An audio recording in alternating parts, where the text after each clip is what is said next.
ये पृथ्वी को जेतेबेले से स्थापन करिबा पई लागिले आइब ताहार 36 अध्याय रे 38 अध्याय रे से आइब को कहउछंती चारि पद पढंतु।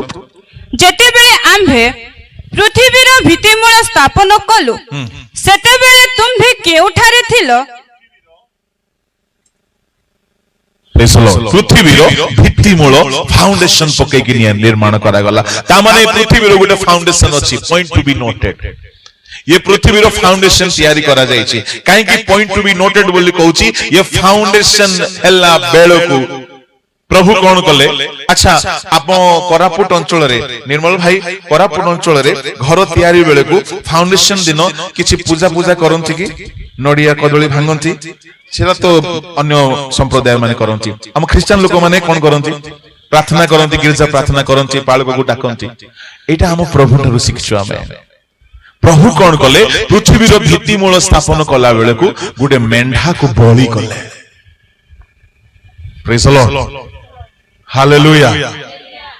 को मेंढा पृथ्वीर भित्ति मूल स्थापन करा गला बेले गोटिए मेष शाबक को बलि कले। पढंतु से मेष शाबक किए प्रकाशित 13 अध्याय ताहार 7-8 पद पढंतु।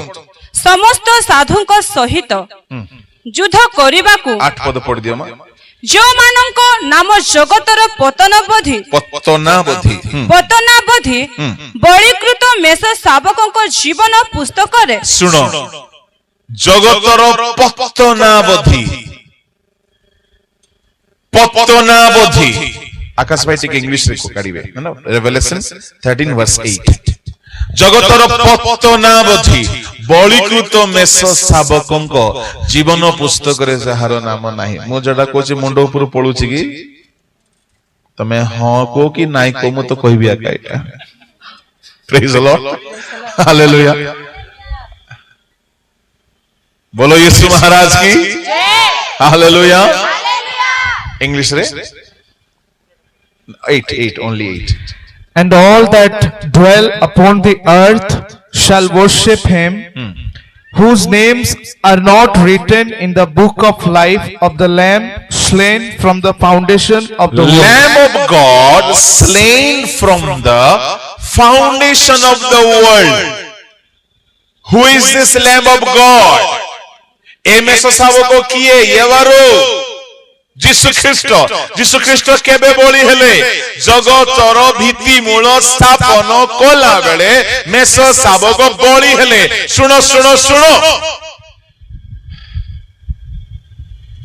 जीशु ख्रीष्ट केबे बोली हेले प्रकाशित 13:8 अनुसार जगतर भित्ति मूल बसाइला बेले ईश्वर को मेष शाबक बलि करा गले ना।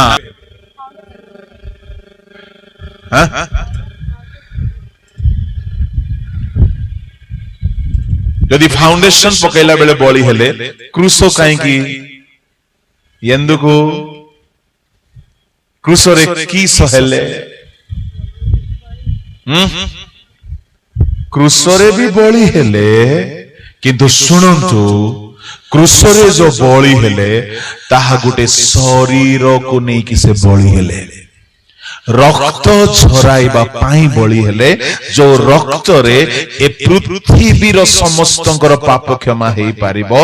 ता माने ए पृथ्वी को परमेश्वर सृष्टि करिबा दिन ए ध्यान देइथिले जे ए पृथ्वी रे पवित्र आत्मा प्रहरी हेई कि रहिबे जेमति शैतान आउ स्थान न पाइबो। पृथ्वी रो फाउंडेशन पकैला बेले को परमेश्वर को मेष शाबकन को बलि करागला। सेतेबेले जीशुଙ୍କର मो परी आपणଙ୍କ परी मांसर देह नथिला। जीशु सेतेबेले आम परी देहरे नथिले।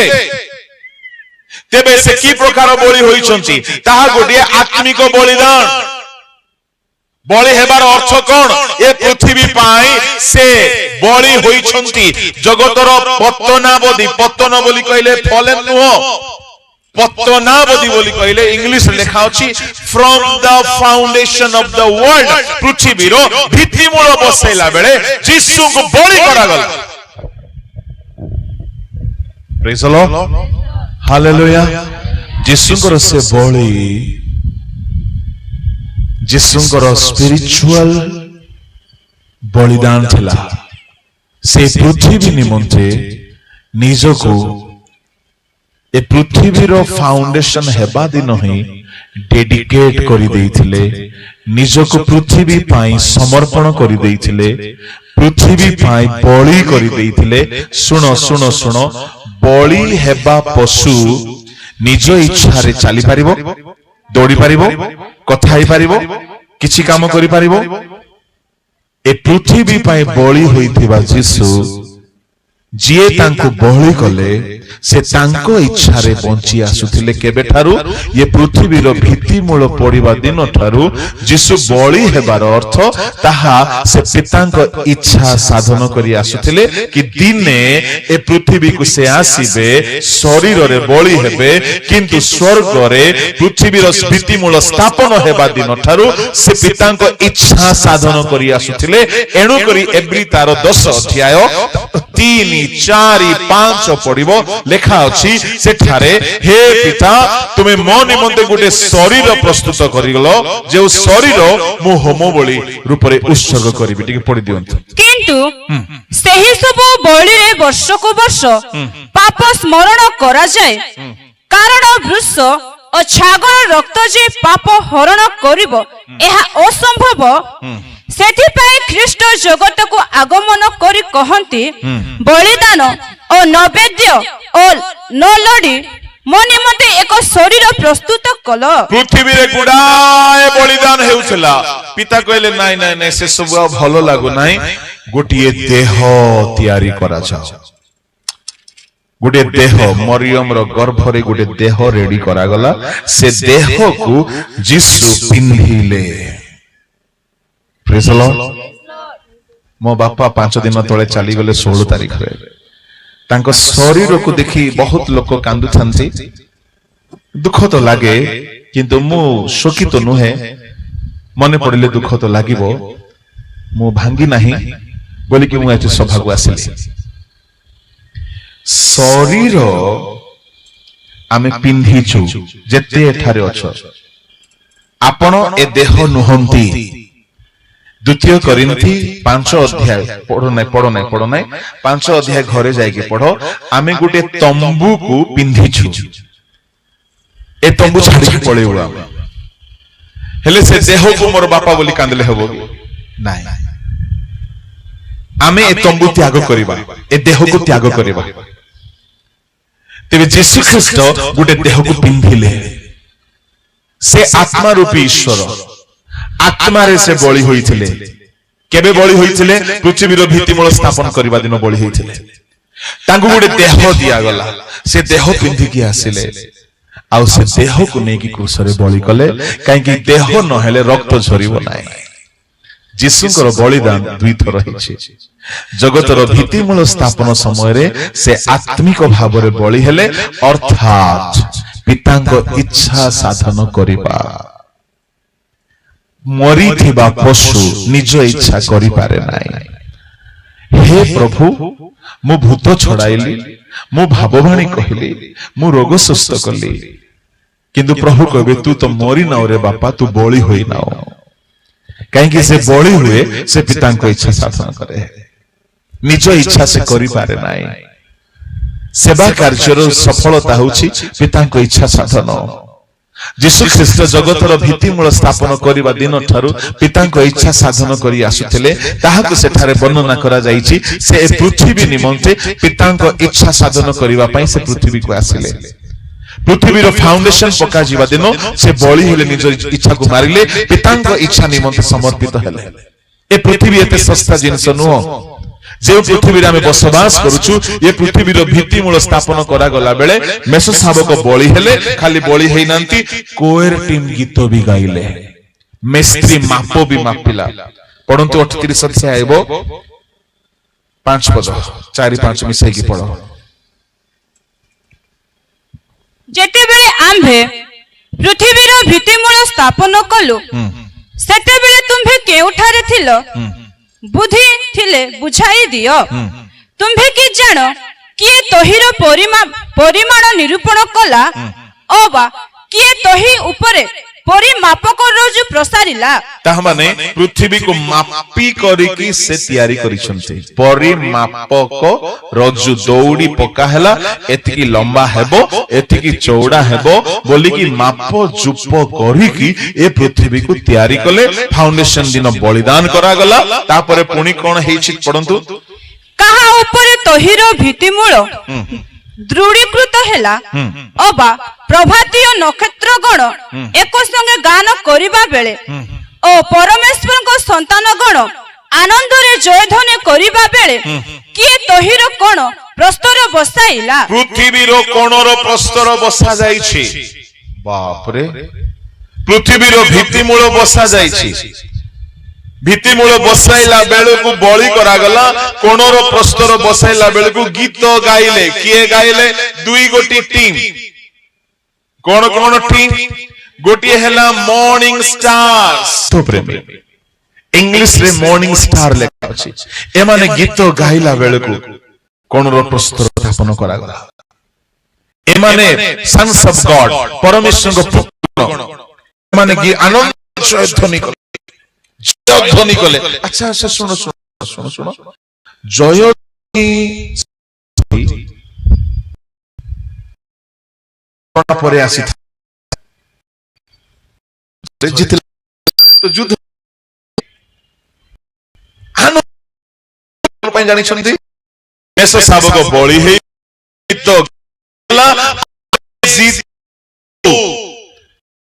ଲୋକମାନେ ତିଆରି ହେଲା ବେଳକୁ ହିଁ ମଣ୍ଡଳୀ ଯୁଗରେ କି ଦିନେ ଆମେ ଯିବୁ। ପୃଥିବୀକୁ ଶୈତାନ ଛାରଖାର କରିଦେଲା, କିନ୍ତୁ ଦ୍ୱିତୀୟ ପୃଥିବୀରେ ପରମେଶ୍ୱରଙ୍କର ପୁତ୍ର ଗଣ ଆନନ୍ଦରେ ଜୟଧ୍ୱନି କଲେ। ସେମାନେ ଜାଣିଥିଲେ କି ଦିନ ଆସିବ ଆମେ ଯିବୁ। ପୃଥିବୀର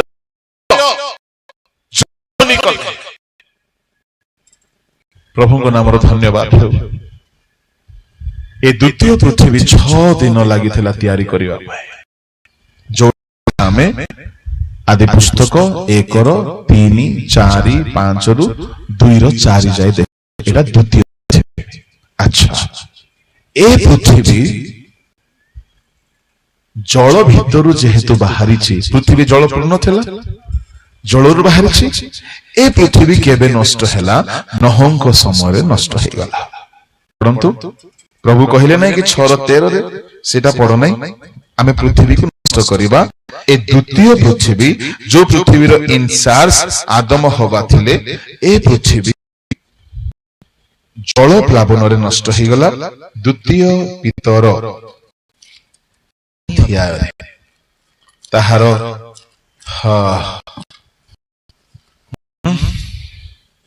5-6 ସେମାନେ ଜାଣି ଜାଣି ଭୁଲି ଯାଆନ୍ତି ଯେ ପୁରା କାଳରେ ଆକାଶମଣ୍ଡଳ ଓ ଈଶ୍ୱରଙ୍କ ଦ୍ୱାରା ଜଳରୁ ନିର୍ଗତ ଓ ଜଳରେ ଅବସ୍ଥିତ ପୃଥିବୀ ଥିଲା। ପୃଥିବୀ ଜଳରୁ ନିର୍ଗତ।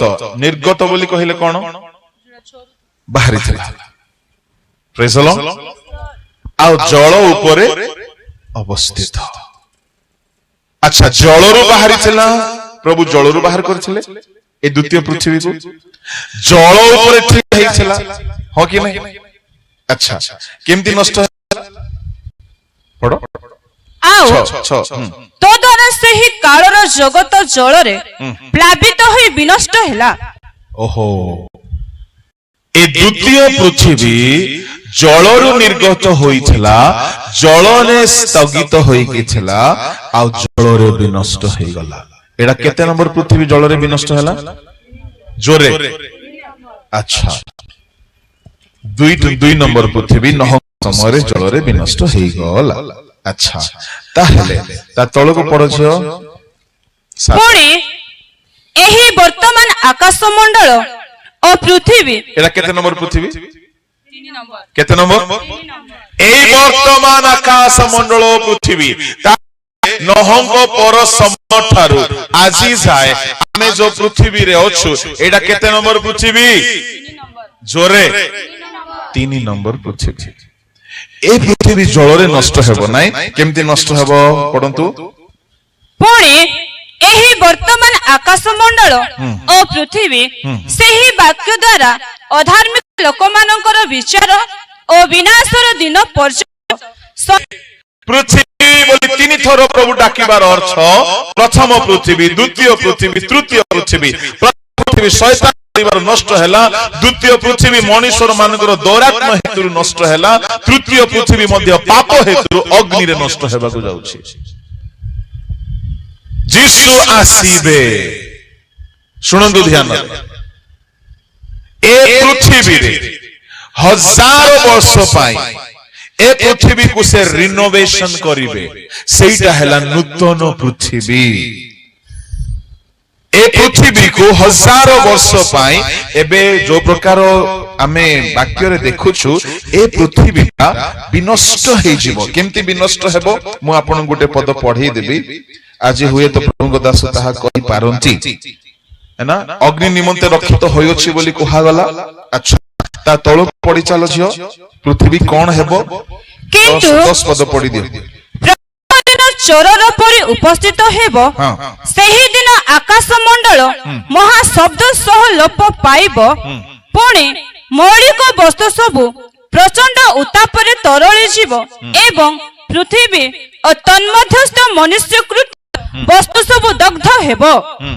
ଏହି ସମସ୍ତ ବିଷୟ ଏହି ପ୍ରକାର ଲୁପ୍ତ ହେବାରୁ ଈଶ୍ୱରଙ୍କ ଯେଉଁ ଦିନରେ ଆକାଶମଣ୍ଡଳ ଜଳି ଉଠି ଲୁପ୍ତ ହେବ ଓ ମୌଳିକ ବସ୍ତୁ ସବୁ ପ୍ରଚଣ୍ଡ ଉତ୍ତାପରେ ତରଳି ଯିବ, ସେହି ଦିନର ଆଗମନର ଅପେକ୍ଷା କରି ତାହା ଯେପରି ଶୀଘ୍ର ଆସିବ, ଏଥିପାଇଁ ତୁମ୍ଭମାନଙ୍କର କିପରି ସଦାଚାରୀ ଓ ଧର୍ମପରାୟଣ ହେବା ଉଚିତ।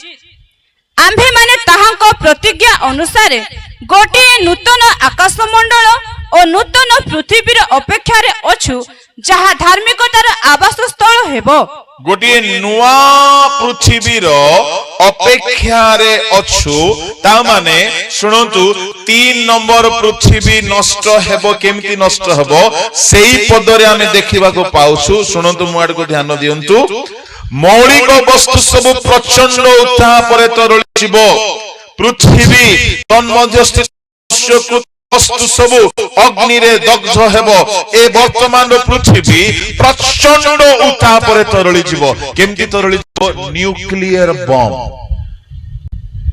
ଏବେ ସବୁ ଦେଶ ଏଟମ ବମ୍, ପରମାଣୁ ବୋମା, ନ୍ୟୁକ୍ଲିୟର ବମ୍ ରେଡି ରଖିଛନ୍ତି।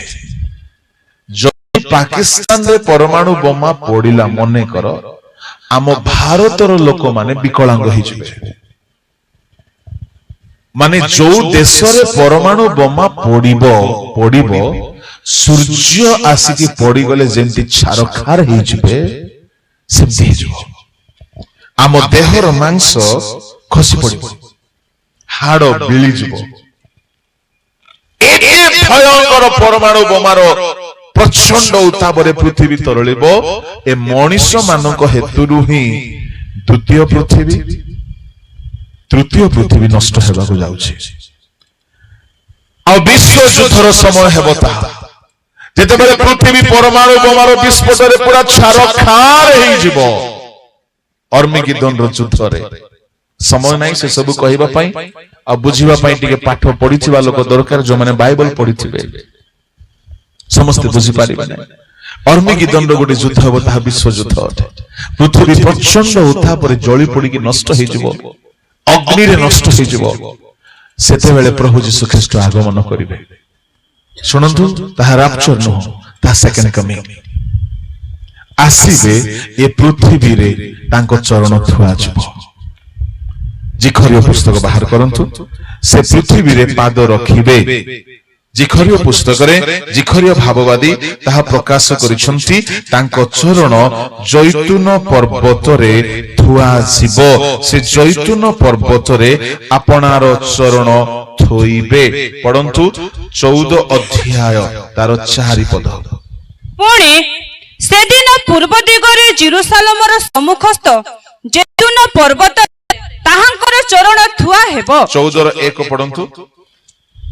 ଦେଖ, ସଦାପ୍ରଭୁଙ୍କ ଏକ दिन आसुअछि सदा प्रभुंकर एक दिन आसुअछि से आसीबे जैतून पर्वत रे ठिया हेबे यीशुंकर आगमन भिन्न भिन्न भाग रे हेबो गोटिए आगमन जोथि पय आमे रेडी अछु तुरी ध्वनि हेबो चक्षुर पलक रे पळाइबा से आसी की पाद रखिबे नाही किंतु शिष्य मानकु दर्शन देला बेले गोटे पर्वत जैतून पर्वत रु से जाइथिले प्रेरित एक अध्याय बाहर करंतु प्रेरित एक अध्याय रे दूत माने आसिकी शिष्य मानकु कहउछंती कोन कहउछंती ए निर्बोध गलातिय माने तुमे जेउ प्रकार ताहांकु ऊर्ध्व को नीत हेबार देखिथिलो सेही प्रकार से आउ थरे आसीबे एक अध्याय रो 9 10 11 से एही समस्त कथा कहिबा उतारे से माने देखु देखु से ऊर्ध्व को नीत हेले आउ खंडे मेघ ताहांको से मानको दृष्टि गोचररु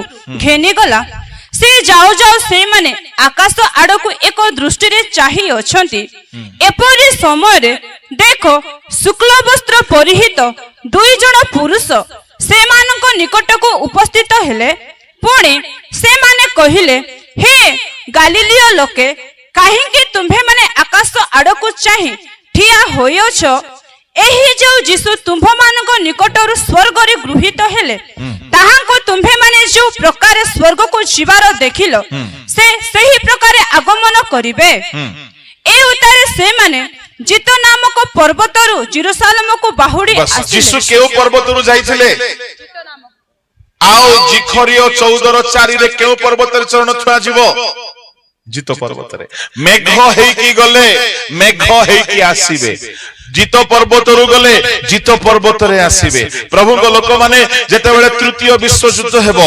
अर्मिगिदन रो युद्ध हेबो पृथ्वी प्रचंड उत्थाप रे थरळी जीवो परमाणु बोमार अटैक हेबो सेते बेले मंडली लोक माने रैप्चर हेई जाईथिबे किंतु प्रकाश आगमन हेई नथिबो जेउ जैतून पर्वत रु यीशु जाईथिले मेघ खंडे तांकु नहीं जाइथिला से मेघमाल रे पुणी आसीबे जैतून पर्वत रे ठिया हेबे आ जते बेले ठिया हेबे सेते बेले पृथ्वी को से चतुर्थ थर नुआ करिवे ओडी लेखा अछि जिसाय 65 अध्याय तार संभवतः 65 रो 17 पद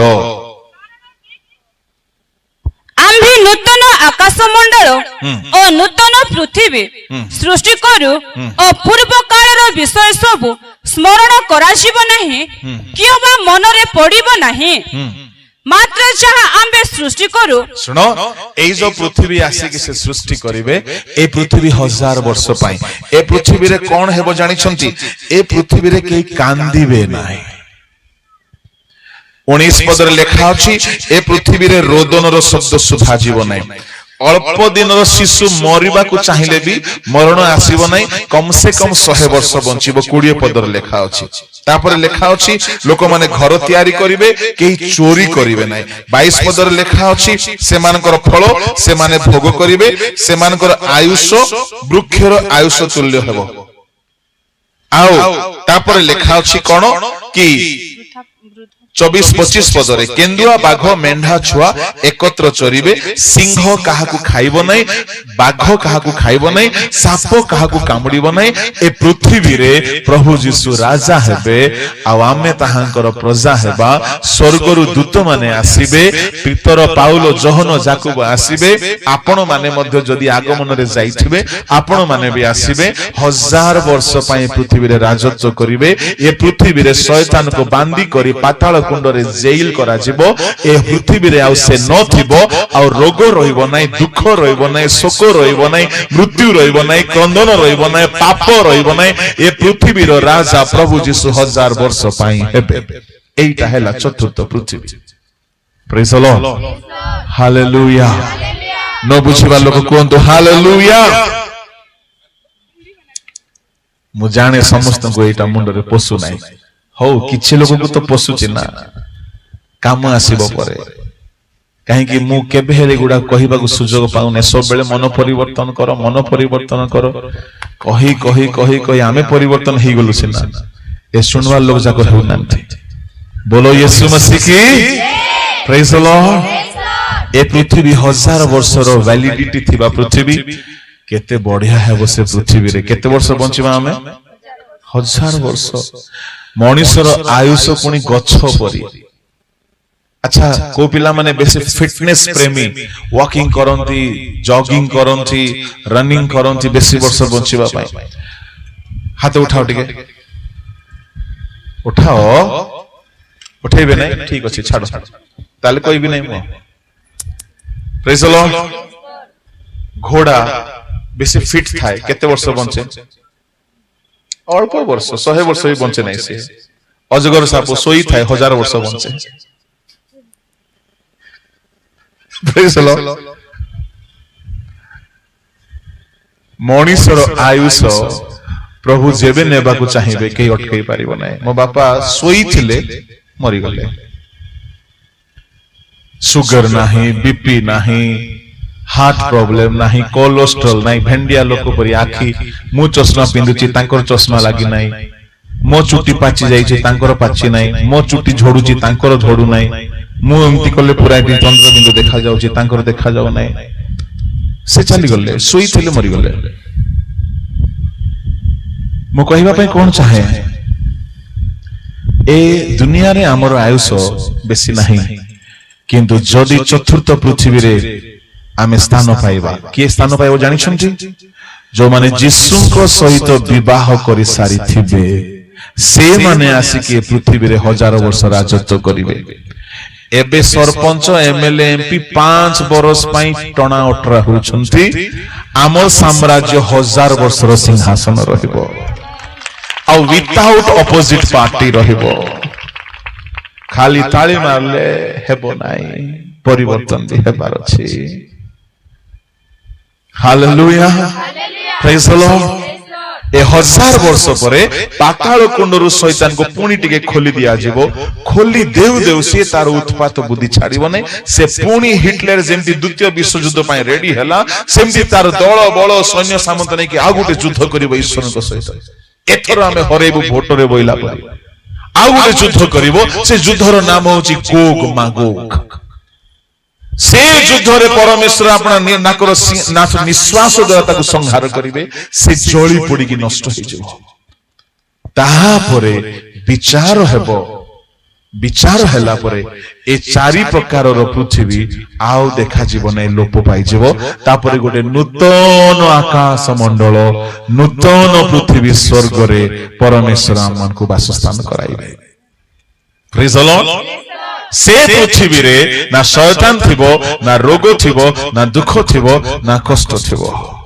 से पृथ्वी कहारो आजि कहिबि नाही से पृथ्वी रे समस्त जीवे नाही आमे से पृथ्वी रे नाही आज्ञा ताटु टिके ऊपर गुडे नगर अछि नूतन जेरूसालेम से जेरूसालेम हमर भाग हबो ता ऊपर गुडे पर्वत अछि सियोन पर्वत साधु मानकर भाग हबो 1,44,000 लोक से पर्वत रे रहिबे यीशुଙ୍କ सहित से माने रहिबे आ सेते बेले स्वर्ग चारि भाग रे देखा जीवो सियोन नूतन जेरूसालेम नूतन स्वर्ग नूतन पृथ्वी से पृथ्वी रे सूर्य नाही कि चंद्र नाही से पृथ्वी रे हिंस्रक जंतु नाहंती मशा नाही मलेरिया हबो नाही से पृथ्वी रे टॉयलेट सिस्टम नाही से पृथ्वी रे रांधिबा सिस्टम नहीं से पृथ्वी रे औषध सिस्टम नहीं से पृथ्वी रे कोनोसी रोग व्याधि नहीं पाप नहीं असुचिता नहीं आमे गोटी ए दुनियार सुख ठारू कोटि कोटि हजार हजार गुण बेसी आनंदर पृथ्वी रे बसवास करिबा आ से पृथ्वी ठारू ऊपर स्वर्ग स्वर्ग ठारू ऊपर नूतन जेरूसालेम ठारू ऊपर सियोन रहिबो आ सियोन रे प्रेरित मानक सहित 144,000 लोक यीशुଙ୍କ सेवा करिथिबा लोक माने से स्थान रे स्थान पाइबे आ जुगे जुगे से माने ईश्वरଙ୍କ सहित बसवास करिवे हालेलुया केतोटी पृथ्वी हला पांचटी पृथ्वी ए 3 नंबर पृथ्वी रे जो माने पटा जमी करी कि टेम्पर होउछो परिवर्तन हेउन मद व्यापार करूछो पाप करूछो ए 4 नंबर और 5 नंबर तुमको मिलबो नाही ए पृथ्वी रे थाउ थाउ चतुर्थ नंबर पंचम नंबर पृथ्वी रेडी हुंतु के रेडी हेबो जे मन परिवर्तन करछे ମୁଁ ଅଧିକ କହିବି ନାହିଁ ବୋଲି ଭାବି ଭାବିକି ମୁଁ 3ଟା କରିଦେଲି। ଆଉ ଯଦି ଆପଣ ମାନେ ଚାହିଁବେ ମୁଁ 5ଟା ମଧ୍ୟ କରିପାରେ। ମୁଁ ସେ କାମରେ କେବେ ହେଲେ ଅବହେଳା କରେ ନାହିଁ। ହାଲେଲୁୟା। ଆସନ୍ତୁ ପ୍ରାର୍ଥନା କରିବା। ଆଜି ଆମେ ଯାହା ଶୁଣିଲୁ ଟିକେ ଗୁରୁପାକ ଖାଦ୍ୟ, କିନ୍ତୁ ଏହାର ଶେଷ କଥା ହଉଛି ପରିବର୍ତ୍ତିତ ସାଧୁମାନେ ହିଁ ନୂଆ ପୃଥିବୀ ଦେଖିବେ। ଗୋଟେ କଥା କହିବି ତାପରେ ସାରିବି। ନୋହ ଗୋଟେ ଟ୍ରାନଜିସନ ପିରିୟଡ ରେ ଥିଲା। 2 ନମ୍ବର ପୃଥିବୀକୁ ବି ଦେଖିଲା, ଆଉ 3 ନମ୍ବର ପୃଥିବୀକୁ ବି ଦେଖିଲା। ପ୍ରେଜ ଦ ଲର୍ଡ। 2 ନମ୍ବର ପୃଥିବୀ ନଷ୍ଟ ହେଲା ତା ସାମ୍ନାରେ, କିନ୍ତୁ ସେ ରକ୍ଷା ପାଇକି 3 ନମ୍ବର ପୃଥିବୀକୁ ରାଜା ହେଲା। ସେ ନହ ପୃଥିବୀର ରାଜା ଥିଲା, ଆମେ ଏ ପୃଥିବୀର ସେ ରାଜା ଥିଲା। କେହି ନା ଥିଲେ ଆଉ ସେମିତି ଆମେ ବର୍ତ୍ତମାନ 3 ନମ୍ବର ପୃଥିବୀରେ ଅଛୁ। ଯଦି ଆମେ ପରିବର୍ତ୍ତନ ହେଇ ଧାର୍ମିକ ଜୀବନ ବିତାଇବା, ଆମେ 4 ନମ୍ବର ପୃଥିବୀକୁ ବି ଯିବା, 5 ନମ୍ବର ପୃଥିବୀକୁ ବି ଯିବା। ପ୍ରଭୁ ଆମମାନଙ୍କୁ ଆଶୀର୍ବାଦ କରନ୍ତୁ।